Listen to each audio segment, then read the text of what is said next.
हमने शहर को दी एक नई पहचान, हम हैं सिंघानिया बिल्डकॉन। करेंगे। कांग्रेस महासचिव प्रियंका गांधी आज से 2 दिवसीय रायबरेली के दौरे पर रहेंगे, जहां वे कांग्रेस प्रत्याशियों के समर्थन में चुनाव अभियान में हिस्सा लेंगे। वे 1:30 बजे जोहाबा शर्की, 2:15 पे गुरुबख्शगंज, 2:50 पे कोराव में नुक्कड़ सभा करेंगे। इसके अलावा शाम के 3:25 पर असेंबली में स्वागत समारोह में शामिल होंगे। सपा के राष्ट्रीय अध्यक्ष अखिलेश यादव आज पीलीभीत, लखीमपुर खीरी, सीतापुर और हरदोई के दौरे पर रहेंगे, जहां कई जनसभाओं को संबोधित करेंगे। पीलीभीत में वो सुबह 11:50 पर पहुंचेंगे, जहां उन्हें टमन राजकीय इंटर कॉलेज में लोगों को संबोधित करना है। वहीं दोपहर 2:30 में अखिलेश सीतापुर और दोपहर 3:45 में हरदोई के जीआईसी ग्राउंड में जनता से रूबरू होंगे। दिल्ली में प्रधानमंत्री नरेंद्र मोदी ने थाणे और रीवा को जोड़ने वाली 2 अतिरिक्त रेलवे लाइनों को वीडियो कॉन्फ्रेंस के माध्यम से राष्ट्र को समर्पित किया। पीएम ट्रेन को हरी झंडी दिखाकर रवाना किया। इस दौरान पीएम ने मुंबई वासियों को बधाई दी और कहा कि ये नई रेल लाइन मुंबई वासियों के जीवन में एक बड़ा बदलाव लाएगी। पीएम मोदी ने कहा कि मुंबई महानगर ने आजाद भारत की प्रगति में अपना अहम योगदान दिया है। अब प्रयास है कि आत्मनिर्भर भारत के निर्माण में भी मुंबई का सामर्थ्य कई गुना बढ़े। इसलिए मुंबई में 21वीं सदी के इंफ्रास्ट्रक्चर निर्माण पर हमारा विशेष फोकस है। दिल्ली में गृह मंत्री अमित शाह ने जम्मू कश्मीर के विकास पर गृह मंत्रालय में एक उच्च स्तरीय बैठक की। बताया जा रहा है कि बैठक में घाटी के मौजूदा हालात और आतंकी घटनाओं पर भी चर्चा की गई। बैठक में गृह मंत्रालय के शीर्ष अधिकारी, जम्मू कश्मीर के उपराज्यपाल, मुख्य सचिव, थल सेना प्रमुख, राष्ट्रीय सुरक्षा सलाहकार मौजूद रहे। जम्मू कश्मीर के शोपियां में सुरक्षा बलों और आतंकियों के बीच मुठभेड़ हुई, जिसमें पुलिस और सुरक्षा बलों की एक संयुक्त टीम ने एक आतंकी को मार गिराया। कश्मीर जोन पुलिस ने बताया कि जौनापुरा इलाके के चेर मार्ग में आतंकियों के साथ मुठभेड़ हुई। सर्च ऑपरेशन जारी है।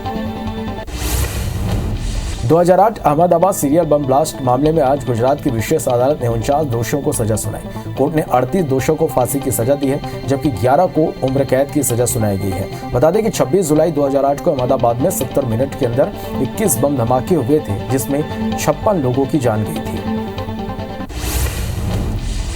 जमीयत उलेमा ए हिंद अध्यक्ष मौलाना अरशद बदनी ने अहमदाबाद बम धमाकों पर स्पेशल कोर्ट के आदेश पर नाराजगी जताते हुए इसके खिलाफ हाईकोर्ट जाने की बात कही। उन्होंने कहा कि कोर्ट का फैसला अविश्वसनीय है। हम सजा के खिलाफ हाईकोर्ट जाएंगे। देश के नामी वकील दोषियों को फांसी से बचाने के लिए मजबूती से कानूनी लड़ाई लड़ेंगे।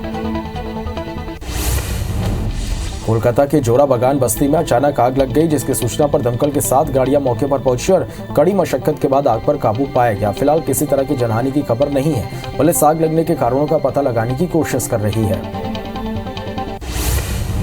जम्मू कश्मीर के कश्मीर संभाग में आज भी बारिश और बर्फबारी का दौर जारी रहेगा। जम्मू संभाग में भी आज से बादल छाए रहेंगे। वहीं अगले 3 से 4 दिन में कई हिस्सों में बारिश होते दिखेगी। इधर हिमाचल में भी बारिश के साथ बर्फबारी देखने को मिल सकती है। मौसम विभाग के मुताबिक प्रदेश में अगले 3 से 4 दिन में बारिश और बर्फबारी हो सकती है।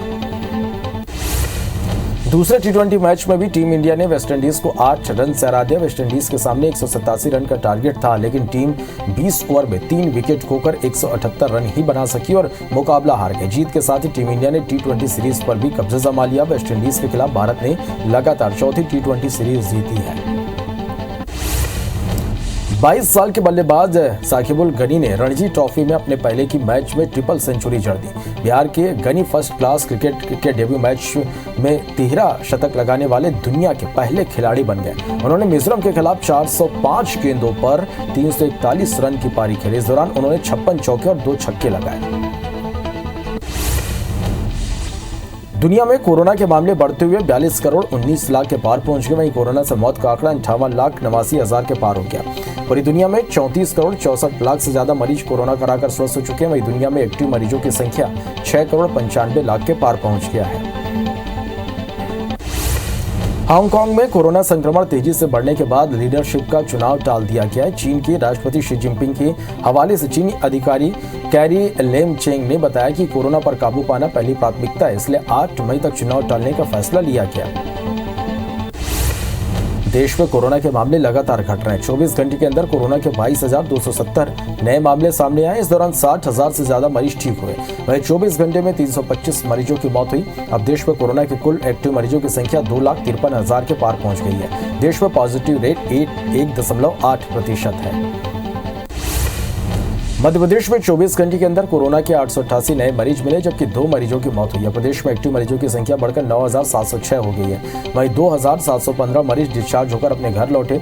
प्रदेश में 92,462 लोगों को वैक्सीन की डोज लगी है।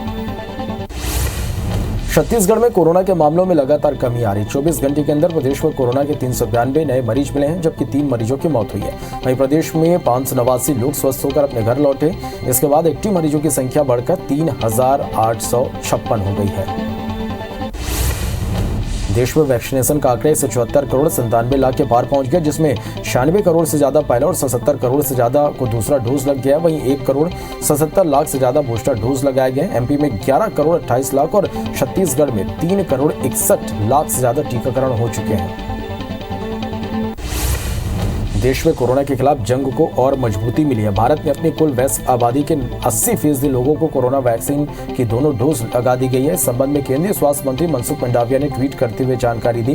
उन्होंने कहा कि प्रधानमंत्री नरेंद्र मोदी के नेतृत्व में देश 100% टीकाकरण की तरफ तेज गति से बढ़ रहा है। रायपुर में लंबे इंतजार के बाद अब नर्सरी से 5वीं तक स्कूल खोलने की अनुमति दे दी गई है। कलेक्टर ने आदेश जारी करते हुए सभी स्कूलों को कोविड गाइडलाइन का पालन करते हुए स्कूल खोलने की अनुमति दी है। धमतरी कलेक्टर ने भी जिले की प्राथमिक और माध्यमिक शालाओं को 19 फरवरी से खोलने का आदेश जारी कर दिया। जारी आदेश में कहा गया कि वर्तमान में कोविड-19 की पॉजिटिव दर औसतन 4% से कम होने के कारण जिले के सभी स्कूल संचालित किए जा रहे हैं। मुख्यमंत्री भूपेश बघेल आज से 3 दिवसीय दौरे पर उत्तर प्रदेश जाएंगे। सीएम दोपहर 1 बजे रायपुर एयरपोर्ट से लखनऊ के लिए रवाना होंगे। इस दौरान सीएम लखनऊ के मवई में डोर टू डोर प्रचार करेंगे। साथ ही गीतापल्ली, मवई और राजाजीपुरम में कई अहम बैठक में भी शामिल होंगे। मध्य प्रदेश के सीएम शिवराज सिंह चौहान का पर्यावरण के प्रति अनूठा प्रेम जारी है। आज सीएम शिवराज के पौधारोपण के संकल्प को 1 साल पूरे हो गए। बता दें कि सीएम शिवराज बीते साल से हर रोज पौधारोपण करते हैं। वहीं दूसरे राज्यों के दौरे पर होने के दौरान भी वे पौधारोपण करते रहे। भोपाल में शिवराज कैबिनेट की बैठक हुई, जिसमें कई अहम प्रस्ताव पर मुहर लगी। अब एमपी में पीईबी का नाम मध्य प्रदेश कर्मचारी चयन आयोग होगा। इसके साथ ही पीईबी में काम सामान्य प्रशासन के तहत होगा। इसके साथ ही तकनीकी शिक्षा बोर्ड में उपाध्यक्ष पद में अशासकीय व्यक्ति को मौका देने का निर्णय लिया गया है। शिवराज कैबिनेट की बैठक खत्म होने के बाद गृह मंत्री नरोत्तम मिश्रा ने जानकारी देते हुए बताया कि घुड़सवार फराज खान को जर्मनी में प्रशिक्षण के लिए 50 लाख प्रदान करेंगे। साथ ही नर्मदा एक्सप्रेस वे का प्रस्ताव केंद्र सरकार को भेजा जाएगा। इसके साथ ही स्टार्टअप नीति 2022 का अनुमोदन किया गया। भूपेश कैबिनेट की बैठक में राज्यपाल के बजट अभिभाषण और साल 2022-23 के बजट प्रस्ताव का अनुमोदन किया गया। मुख्यमंत्री भूपेश बघेल की अध्यक्षता में इस बैठक में 16 बिंदुओं पर चर्चा हुई। छत्तीसगढ़ अनधिकृत विकास के नियमितीकरण विधेयक 2022 का अनुमोदन किया गया। विभिन्न जिलों में फार्मासिस्ट के रिक्त पदों के लिए भर्ती परिणाम की वैधता को 1 वर्ष बढ़ाया गया है। कैबिनेट में राज्य के 6,536 स्थानों पर जहां स्कूल परिसर में आंगनबाड़ी है, वहां 5 से 6 वर्ष के बच्चों के लिए बालवाड़ी शुरू करने का फैसला हुआ। छत्तीसगढ़ शासन भंडार क्रय नियम 2002 में संशोधन के प्रस्ताव का भी अनुमोदन किया गया। कैबिनेट में छत्तीसगढ़ भू राजस्व संहिता 1959 में विधेयक 2022 का अनुमोदन किया गया। वित्तीय वर्ष 2022-23 में राज्य के 10 आकांक्षी जिलों में मार्च 2022 से राज्य योजना के राशन कार्ड धारियों को मोडिफाइड चावल बांटने का भी फैसला किया गया है। छत्तीसगढ़ बीजेपी प्रदेश प्रभारी डी पुरेंदेश्वरी आज से बस्तर संभाग के 3 दिवसीय दौरे पर रहेंगी। दौरे के दौरान वे दंतेवाड़ा, कोंडागांव और कांकेर के पदाधिकारियों की बैठक लेंगी। बता दें कि मिशन 2023 को लेकर भाजपा ने अपनी तैयारी तेज कर दी है। राष्ट्रीय स्वयंसेवक संघ के प्रमुख मोहन भागवत आज 4 दिवसीय दौरे पर उज्जैन आएंगे। भागवत मालवा प्रांत के कार्यकर्ताओं की बैठक भी लेंगे। बैठक में आगामी 3 सालों तक किए जाने वाले कार्यों पर चर्चा की जाएगी। इसके साथ ही वे कई सामाजिक कार्यक्रमों में भी शामिल होंगे।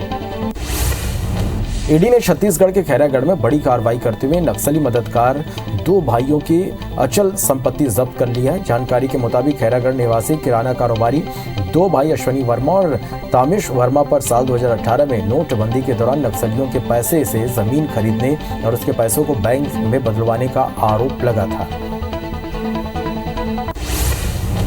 मंदसौर पुलिस ने श्रीनगर में हुए 65 साल के रिटायर्ड शिक्षिका की हत्या मामले का खुलासा किया है। साथ ही आरोपी को भी गिरफ्तार कर लिया गया। पुलिस के मुताबिक आरोपी घर से कुछ दूरी पर पेंशन की दुकान संचालित करता था, जिसमें बुजुर्ग शिक्षिका की हत्या करना कबूल किया है। जांजगीर कोतवाली पुलिस ने नाबालिग का अपहरण कर दुष्कर्म मामले में 2 आरोपियों को गिरफ्तार किया। पुलिस के मुताबिक कोतवाली थाने में नाबालिग के अपहरण की रिपोर्ट दर्ज कराई गई थी, जिसके बाद नाबालिग लड़की को बरामद किया गया। फिलहाल दोनों आरोपी को न्यायिक हिरासत में जेल भेज दिया गया है। ग्वालियर में 10 साल की बच्ची से छेड़खानी के आरोप में भीड़ ने एक मनचले की पिटाई कर दी। बच्ची घर के पास से साइकिल चला रही थी। आरोपी ने उसे इतना तंग कर दिया कि वह घबराकर साइकिल छोड़कर भाग गई और घर जाकर अपने पापा को पूरी बात बताई। फिर भीड़ ने आरोपी की धुनाई कर दी। बजरंग दल के लोग भी आ गए और आरोपी को पीटते हुए पुलिस को सौंपा। भिलाई में एक नर्स से मोबाइल और पर्स छीनने के आरोप में पुलिस ने 2 आरोपियों को गिरफ्तार किया। दरअसल नर्स रात 9 बजे अपनी शिफ्ट खत्म कर वापस घर लौट रही थी, तभी 2 बदमाशों ने घटना को अंजाम दिया था। वहीं सुपेला थाना पुलिस मामला दर्ज कर आगे की कार्रवाई कर रही है। जबलपुर में बैंक ऑफ महाराष्ट्र के एटीएम से चोरी और गार्ड की हत्या के आरोपियों की तलाश जारी है। अब पुलिस ने सीसीटीवी फुटेज के आधार पर एक फोटो जारी किया और आरोपी की सूचना देने वालों को 30,000 रुपए इनाम देने की घोषणा की है। मामले में अभी भी पुलिस के हाथ खाली है। धमतरी पुलिस ने बाइक चोर गिरोह के 3 सदस्यों को गिरफ्तार किया। आरोपियों ने के पास से चोरी की 8 बाइक बरामद की गई है। दरअसल शहर में लगातार बाइक चोरी की शिकायतें मिल रही थी, जिस पर कोतवाली पुलिस और साइबर सेल की टीम ने कार्रवाई की। ग्वालियर पुलिस ने लाखों की जेवरात चोरी करने वाले 3 बदमाशों को गिरफ्तार किया। दरअसल चोरों ने 30 जनवरी की रात को ज्वेलर्स की दुकान से 6 किलो चांदी चोरी की थी। घटना के बाद से पुलिस लगातार आरोपियों की तलाश कर रही थी। वहीं पुलिस को मुखबिर से कुछ लोग द्वारा चांदी बेचने की सूचना मिली, जिस पर पुलिस ने आरोपियों को गिरफ्तार कर लिया। पत्तलगांव क्षेत्र में करोड़ों रुपए की ठगी करने वाली चिटफंड कंपनी के चौथे डायरेक्टर को पुलिस ने रायपुर से गिरफ्तार किया। दरअसल गुरु कृपा नाम से संचालित चिटफंड कंपनी पर सैकड़ों लोगों से करोड़ों रुपए ठगी करने का मामला दर्ज था, जिसके बाद पुलिस ने सख्ती से कार्रवाई करते हुए आरोपियों को गिरफ्तार कर लिया। पाखांजूर में कृषि विभाग ने देवनाथ कृषि केंद्र पर छापा मारा। दरअसल क्षेत्र में यूरिया की कालाबाजारी करने की शिकायत किसानों ने कृषि विभाग से की थी, जिसके बाद मामले को गंभीरता से लेते हुए कार्रवाई की गई। बता दें कि देवनाथ कृषि केंद्र किसानों से 266 रुपए की यूरिया को 550 रुपए में बेच रहा था। देवास कोतवाली पुलिस ने गैस सिलेंडर की कालाबाजारी मामले में बड़ी कार्रवाई की है। पुलिस ने आरोपी को ऊंचे दाम पर सिलेंडर बेचते हुए धर दबोचा। आरोपी होटलों में अवैध रूप से सिलेंडर की सप्लाई कर रहा था। आरोपी के पास से गैस की 48 टंकी और लोडिंग वाहन जब्त किया गया। बिलासपुर के सिविल लाइन पुलिस ने नशे के खिलाफ कार्रवाई करते हुए 3 आरोपियों को गिरफ्तार किया है। आरोपियों के पास से 7 लाख रुपए का सामान बरामद हुआ। जानकारी के अनुसार 2 युवक बाइक में प्रतिबंधित सिरप की बिक्री कर रहे थे, तभी पुलिस ने घेराबंदी कर आरोपियों को पकड़ लिया। जबलपुर ईओडब्ल्यू की टीम ने नरसिंहपुर बीआरसी को 15,000 की रिश्वत लेते रंगे हाथों गिरफ्तार किया। बता दें कि नरसिंहपुर बीआरसी ने अटल अंजुमन स्कूल संचालक से नवीन मान्यता के लिए 25,000 की रिश्वत की मांग की थी। आरोपी ने आवेदक से 10,000 रुपए पहले ही लिए थे, लेकिन बाकी की रिश्वत राशि लेते हुए ईओडब्ल्यू की टीम ने शुक्रवार को पकड़ लिया। सरगुजा के उदयपुर वन परिक्षेत्र से वन विभाग ने लाखों रुपए की अवैध लकड़ी जब्त की। मौके से एक तस्कर को भी गिरफ्तार किया गया। साथ ही तस्करी के लिए इस्तेमाल हो रहे ट्रैक्टर को भी जब्त किया गया।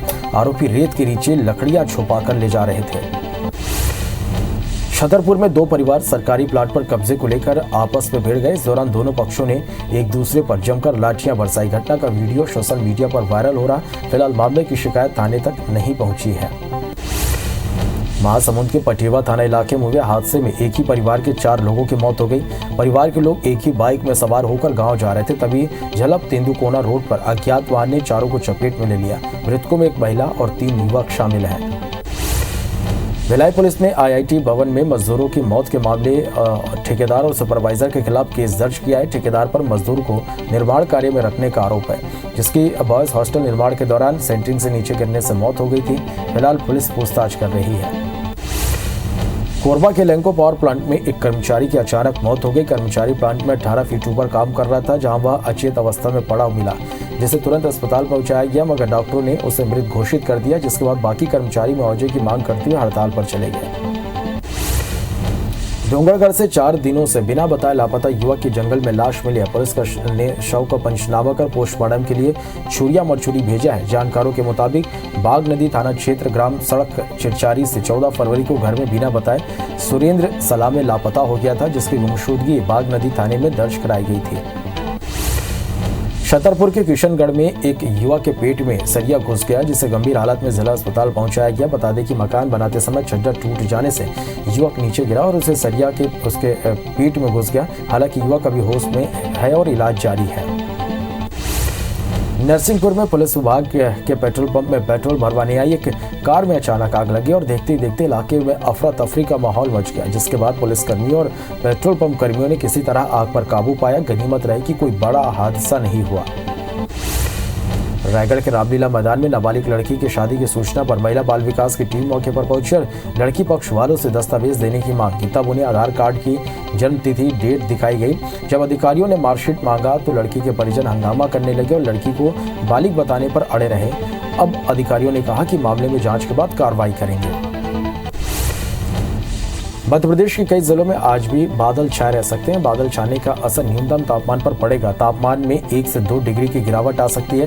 राजधानी भोपाल में भी हल्के बादल छाए रहने का अनुमान है। होशंगाबाद, बैतूल, सिवनी में हल्की बारिश हो सकती है। बालाघाट, मंडला, मरिया, डिंडोरी में भी बारिश की संभावना बनी हुई है। अमेरिकी राष्ट्रपति जो बाइडेन ने ट्रांस अटलांटिक नेताओं के साथ यूक्रेन के खिलाफ रूसी आक्रमण की आशंका के बारे में बात की। उन्होंने रूस की सेना के निरंतर निर्माण पर गहरी चिंता व्यक्त की और यूक्रेन की संप्रभुता और क्षेत्रीय अखंडता के लिए अपने मजबूत समर्थन को दोहराया। बाइडेन ने कहा कि रूसी राष्ट्रपति व्लादिमीर पुतिन ने यूक्रेन पर आक्रमण करने का मन बना लिया है। यूरोप में सुरक्षा और सहयोग संगठन में अमेरिकी राजदूत ने कहा कि यूक्रेन की सीमा के पास रूस ने 1,90,000 सैनिक को तैनात किया है। माइकल कॉर्पोरेट ने यूक्रेन संकट पर OSCE की एक बैठक में कहा कि हम आकलन करते हैं कि रूस ने संभवतः यूक्रेन में और उसके आसपास करीब 2 लाख कर्मियों को तैनात किया है। रूस और यूक्रेन के बीच युद्ध के हालात बने हुए हैं। इस बीच यूक्रेन की संसद ने क्रिप्टो करेंसी से जुड़ा कानून पास कर दिया। इसके बाद यूक्रेन में बिटकॉइन और अन्य दूसरी क्रिप्टो करेंसी को देश में लीगल कर दी गई। रिपोर्ट के मुताबिक इस बिल के समर्थन में 272 सांसदों ने वोट दिया, जबकि 6 ने इसका विरोध किया था। संयुक्त राष्ट्र महासचिव एंटोनियो गुतरेस ने शुक्रवार को जर्मनी में म्यूनिख सुरक्षा सम्मेलन में अपने उद्घाटन टिप्पणी के दौरान कहा कि यूक्रेन पर रूस का हमला विनाशकारी होगा। उन्होंने गुजारिश की कि संकट के समाधान के तौर पर राजनीतिक बातचीत जारी रखी जाए। इधर यूक्रेन में भारतीय नागरिकों को निकालने के लिए एयर इंडिया आगे आई है। यह एयरलाइंस कंपनी 22, 24 और 26 फरवरी को भारत और यूक्रेन की बोरिस्पिल इंटरनेशनल एयरपोर्ट के बीच 3 फ्लाइट संचालित करेगी, जिसमें भारतीय छात्रों और नागरिकों को लाया जाएगा। रूस और यूक्रेन के बीच युद्ध का खतरा बढ़ते जा रहा है। इस बीच यूक्रेन के लुहांस्क में एक हमले से गैस पाइपलाइन फट गई, जिसका वीडियो तेजी से वायरल हो रहा है। हमले के बाद यूक्रेन के इमरजेंसी विभाग ने लोगों को घरों में ही रहने को कहा है। रूसी समाचार एजेंसी रिया नोवेस्टी की रिपोर्ट के मुताबिक यूक्रेन के अलगाववादियों ने हमले में गैस पाइपलाइन को नुकसान पहुंचाया है। पाकिस्तान के प्रधानमंत्री इमरान खान ने एक बार फिर तालिबान के ब्रांड एम्बेसडर की तरह बात की। उन्होंने कहा कि उनकी सरकार अफगानिस्तान में तालिबान शासन को एक तरफा मान्यता नहीं देगी, क्योंकि इस कदम से वह अलग थलग पड़ जाएंगे और देश में आर्थिक सुधार के प्रयासों को धक्का लगेगा। भारत और यूएई के बीच व्यापक आर्थिक सहयोग समझौते पर मुहर लग गई है। प्रधानमंत्री नरेंद्र मोदी और अबू धाबी के क्राउन प्रिंस शेख मोहम्मद बिन जायद उल नयान के बीच हुई वर्चुअल शिखर बैठक के दौरान दोनों देशों के बीच इस महत्वपूर्ण आर्थिक समझौते पर दस्तखत किए गए। किसानों की मदद करने के उद्देश्य से एक विशेष अभियान के तहत पीएम नरेंद्र मोदी ने वीडियो कॉन्फ्रेंसिंग के माध्यम से कल 100 किसान ड्रोन का उद्घाटन यहां पर किया। पीएम मोदी ने भारत के विभिन्न शहरों और कस्बों में खेतों में कीटनाशक का छिड़काव करने के लिए इन किसान ड्रोन का उद्घाटन किया। पीएम मोदी ने कहा कि पहले ड्रोन के नाम से लगता था कि यह सेना से जुड़ी कोई व्यवस्था है या दुश्मनों से मुकाबला करने के उपयोग में काम में आने वाली चीज है, लेकिन अब ये 21वीं सदी के आधुनिक कृषि व्यवस्था की दिशा में एक नया अध्याय है। इसकी शुरुआत ड्रोन सेक्टर के विकास में मील का पत्थर साबित होगी, साथ ही संभावनाओं का अनंत आसमान भी खुलेगा। प्रधानमंत्री नरेंद्र मोदी आज इंदौर में एशिया के सबसे बड़े बायो सीएनजी प्लांट का उद्घाटन करेंगे। इस गोवर्धन बायो सीएनजी प्लांट का उद्घाटन पीएम वर्चुअल तरीके से करेंगे। कार्यक्रम में सीएम शिवराज भी वर्चुअल जुड़ेंगे। वहीं राज्यपाल, केंद्रीय मंत्री समेत कई मंत्री मौजूद रहेंगे। उत्तर प्रदेश विधानसभा चुनाव के तीसरे चरण में 16 जिलों की 59 विधानसभा सीटों के लिए रविवार को मतदान होगा। प्रदेश में 20 फरवरी को सुबह 7 बजे से शाम 6 बजे तक मतदाता अपने मताधिकार का प्रयोग करेंगे। इस चरण में 2,16,00,000 मतदाता 627 उम्मीदवारों के भाग्य का फैसला करेंगे। इस चरण में कई दिग्गज चुनावी मैदान में हैं। यूपी में सभी पार्टियों के नेता ने चौथे चरण के लिए प्रचार शुरू कर दिया है। जानकारी के मुताबिक आज रात को 8 बजे बीजेपी मुख्यालय पर बड़ी बैठक हो सकती है, जिसमें अमित शाह, जेपी नड्डा समेत यूपी के कई वरिष्ठ नेता मौजूद रहेंगे। इस बैठक में अगले 4 चरणों की चुनावी रणनीति पर मंथन किया जा सकता है। केंद्रीय गृह मंत्री अमित शाह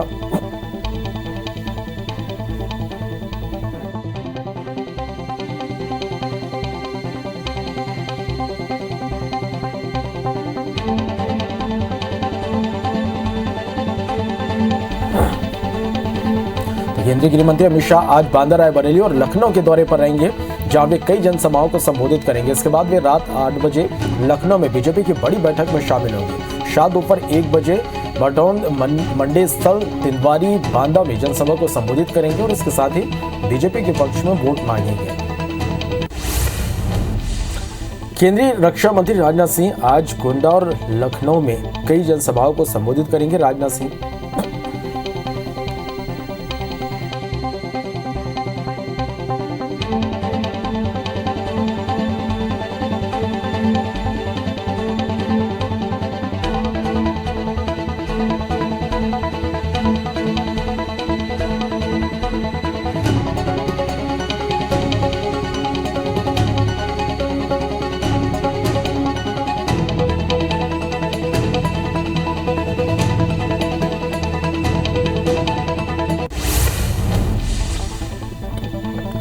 बीजेपी के राष्ट्रीय अध्यक्ष जेपी नड्डा आज सुल्तानपुर, अमेठी और लखनऊ के दौरे पर रहेंगे, जहां वे कई जनसभाओं को संबोधित करेंगे। इसके बाद रात 8 बजे बीजेपी प्रदेश कार्यालय में संगठनात्मक बैठक करेंगे।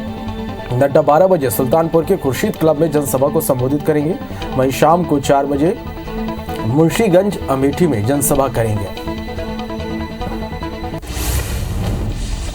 सीएम योगी आज पीलीभीत, सीतापुर और लखनऊ के दौरे पर रहेंगे, जहां वे कई जनसभाओं को संबोधित करेंगे। योगी रामलीला ग्राउंड, पूरनपुर, पीलीभीत में जनसभा को संबोधित करेंगे।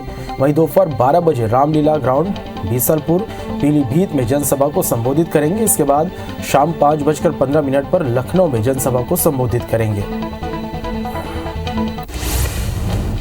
कांग्रेस महासचिव प्रियंका गांधी आज से 2 दिवसीय रायबरेली के दौरे पर रहेंगे। यहां वे कांग्रेस प्रत्याशियों के समर्थन में चुनाव अभियान में हिस्सा लेंगी।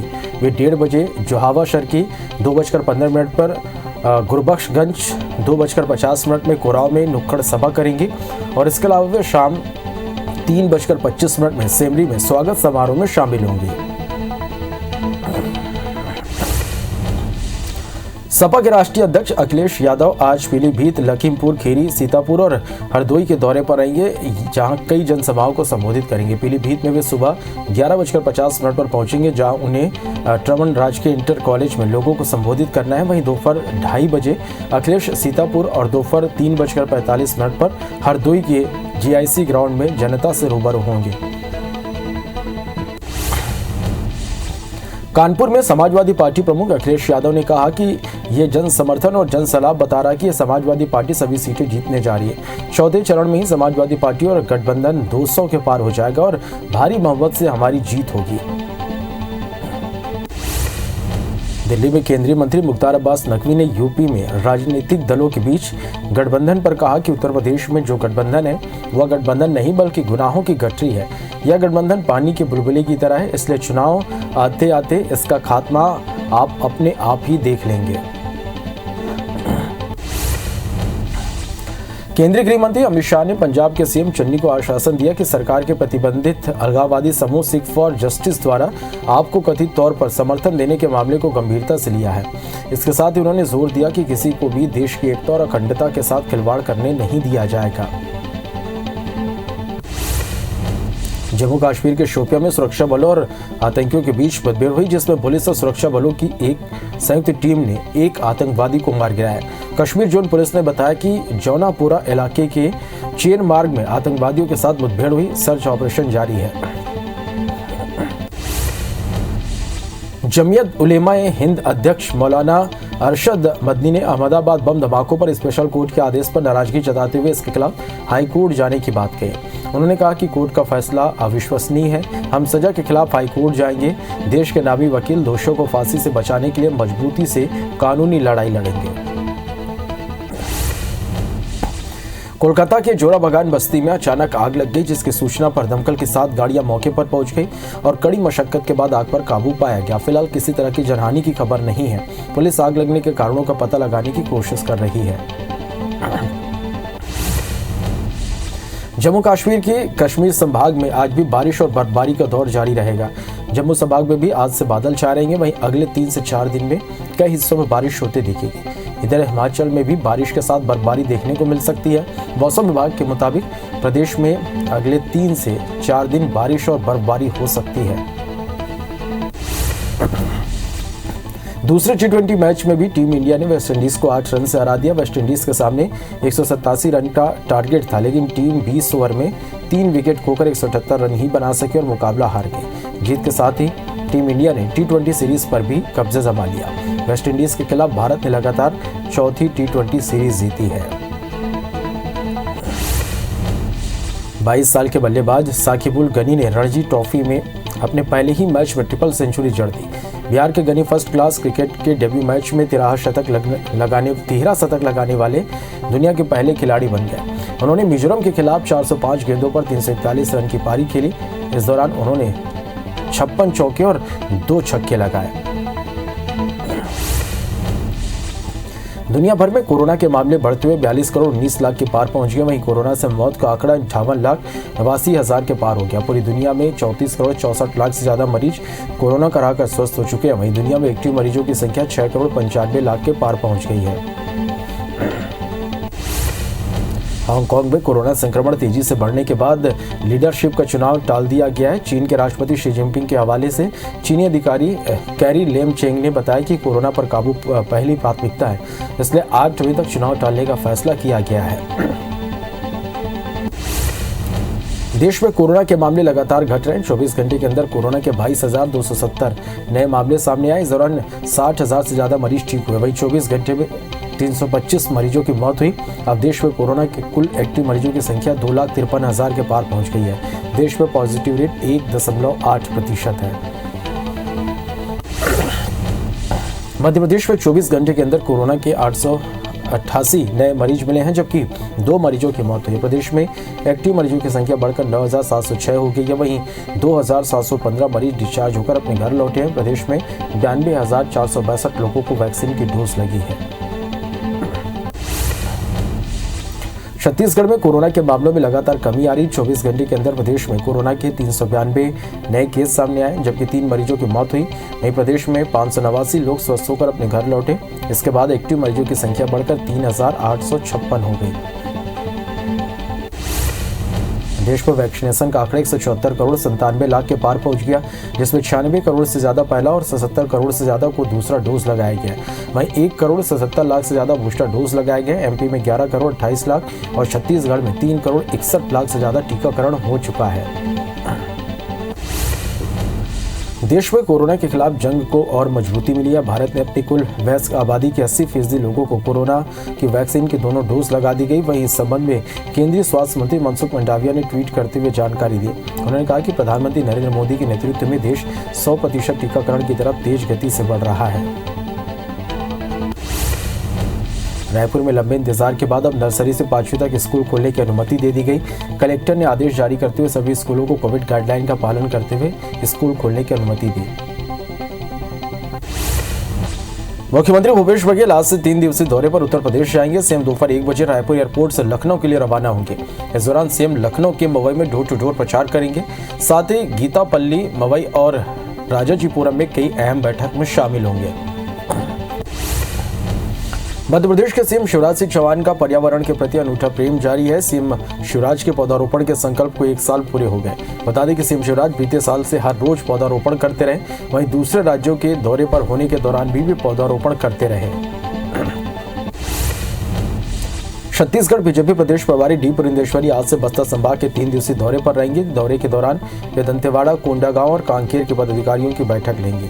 बता दें कि मिशन 2023 को लेकर भाजपा ने अपनी तैयारी तेज कर दी है। राष्ट्रीय स्वयंसेवक संघ के प्रमुख मोहन भागवत आज 4 दिवसीय दौरे पर उज्जैन जाएंगे। भागवत मालवा प्रांत के कार्यकर्ताओं की बैठक भी लेंगे। बैठक में आगामी 3 सालों तक किए जाने वाले कार्यों पर चर्चा की जाएगी। इसके साथ ही कई सामाजिक कार्यक्रमों में भी शामिल होंगे। ईडी ने छत्तीसगढ़ के खैरागढ़ में बड़ी कार्रवाई करते हुए नक्सली मददगार 2 भाइयों की अचल संपत्ति को जब्त कर ली है। मिली जानकारी के मुताबिक खैरागढ़ निवासी किराना कारोबारी 2 भाई अश्विनी वर्मा और तामेश वर्मा पर साल 2018 में नोटबंदी के दौरान नक्सलियों के पैसे से जमीन खरीदने और उसके पैसों को बैंकों में बदलवाने का आरोप लगा था।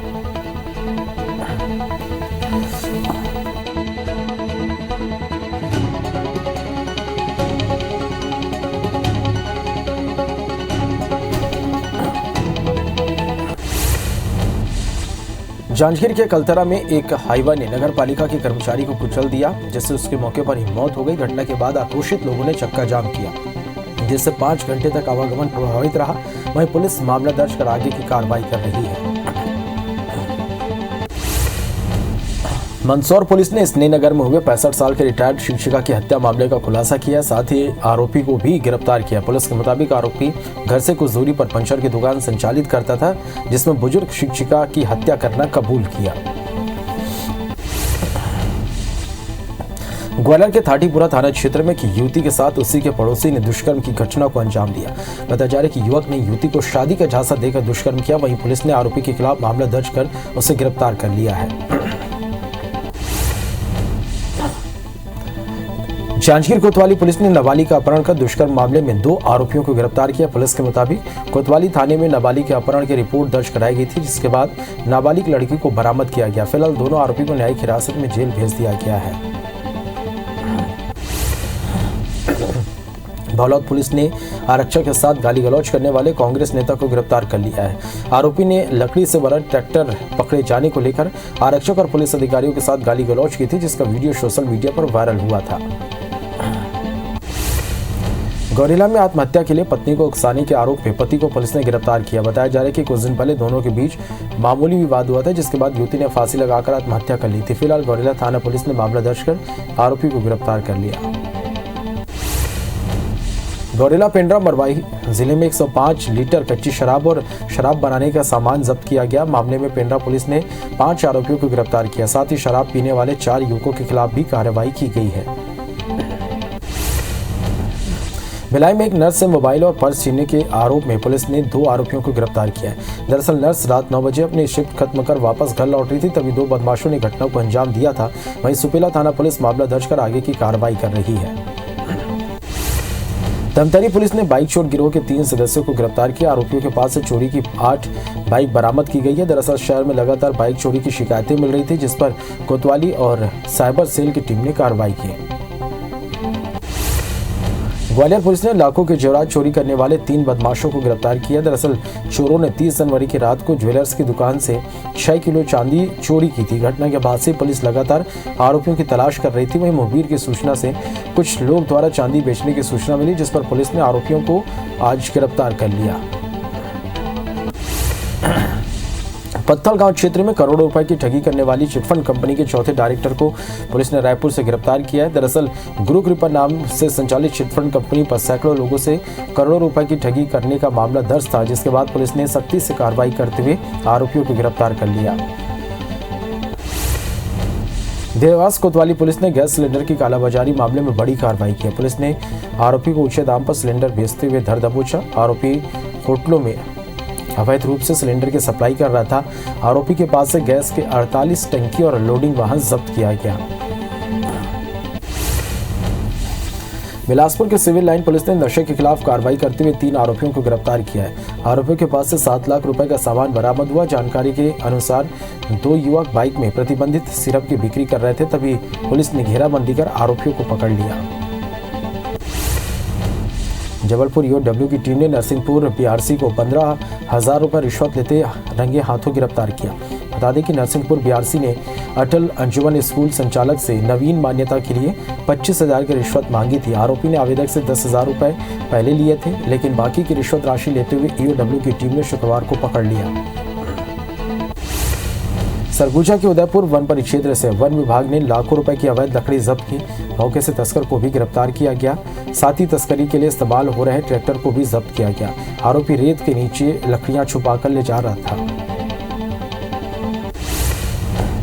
छतरपुर में 2 परिवार सरकारी प्लॉट पर कब्जे को लेकर आपस में भिड़ गए। इस दौरान दोनों पक्षों ने एक दूसरे पर जमकर लाठियां बरसाई। घटना का वीडियो सोशल मीडिया पर वायरल हो रहा। फिलहाल मामले की शिकायत थाने तक नहीं पहुंची है। भिलाई पुलिस ने आईआईटी भवन में मजदूर की मौत के मामले में ठेकेदार और सुपरवाइजर के खिलाफ केस दर्ज किया है। ठेकेदार पर मजदूर को निर्माण कार्य में रखने का आरोप है, जिसकी बॉयज हॉस्टल निर्माण के दौरान सेंटरिंग गिरने से मौत हुई थी। फिलहाल पुलिस पूछताछ कर रही है। कोरबा के लैंको पावर प्लांट में एक कर्मचारी की अचानक मौत हो गई। कर्मचारी प्लांट में 18 फीट ऊपर काम कर रहा था, जहां वह अचेत अवस्था में पड़ा हुआ मिला, जिसे तुरंत अस्पताल पहुंचाया गया, मगर डॉक्टरों ने उसे मृत घोषित कर दिया, जिसके बाद बाकी कर्मचारी मुआवजे की मांग करते हुए हड़ताल पर चले गए। छतरपुर के किशनगढ़ में एक युवा के पेट में सरिया घुस गया, जिसे गंभीर हालत में जिला अस्पताल पहुंचाया गया। बता दें कि मकान बनाते समय छज्जा टूटने से युवक नीचे गिरा और सरिया उसके पेट में घुस गया। हालांकि युवक अभी होश में है, इलाज जारी है। नरसिंहपुर में पुलिस विभाग के पेट्रोल पंप में पेट्रोल भरवाने आई एक कार में अचानक आग लग गई। देखते ही देखते इलाके में अफरा तफरी का माहौल हो गया, जिसके बाद पुलिसकर्मियों और पेट्रोल पंप कर्मियों ने किसी तरह आग पर काबू पाया। गनीमत रही कि कोई बड़ा हादसा नहीं हुआ। मध्य प्रदेश के कई जिलों में आज भी बादल छाए रह सकते हैं। बादल छाने का असर न्यूनतम तापमान पर पड़ेगा। तापमान में 1 से 2 डिग्री की गिरावट आ सकती है। राजधानी भोपाल में भी हल्के बादल छाए रहने के अनुमान है। होशंगाबाद, बैतूल, सिवनी में हल्की बारिश हो सकती है। बालाघाट, मंडला, मरिया, डिंडोरी में भी बारिश की संभावना है।